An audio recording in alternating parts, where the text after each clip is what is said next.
we're preparing po na talaga so much for this upcoming tournament. Realistically, ano ba yung target natin as host?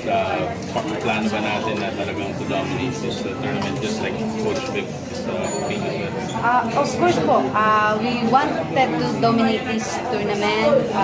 Of course, we wanted to win this tournament, especially sa World Cup with Kakayanin. So, yun po. Ano naman by far yung nakikita nyo sa pag-scouting nyo or review nyo sa mga opponents natin dito sa single round? As much as ano po, siguro yung na-review pa lang po namin yung opponent is yung Indonesia since nakalaban po namin sila last Tri-Nation. So, we will prepare more po, especially hindi pa po namin alam yung ibang gameplay ng ibang opponent namin, but we'll prepare much more po for this upcoming tournament. Pero sa mga hindi pa nakakapanood ng futsal, ano ma-expect ng mga fans? Sanay sa football, first time na makinig futsal. Siyempre,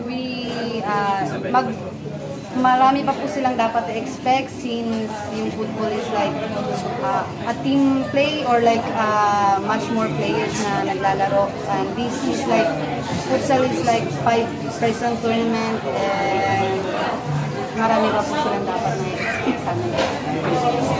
Isabela, ano naman pakiramdam na you'll be playing in front of our home court? Advantage ba siya or na-pressure kayo sa makapaglaro sa harap natin sa home court dito sa Pilipinas? Paano po? Ano pakiramdam na maglalaro ka sa harap ng mga Pinoy fans dito sa Asian Championship? So much excitement and syempre masaya since first time ko po na ganito kalaking tournament po yung sasalihan ko. Siguro po sobrang excited po talaga. I mean, sa'yo lang sa mga fans na supportahan kayo sa mga games nyo sa PhilSports Arena.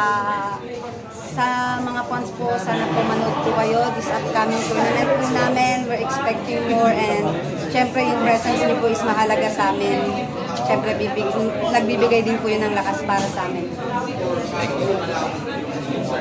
Thank you, Isabela. Good luck. Thank you. Salamat po.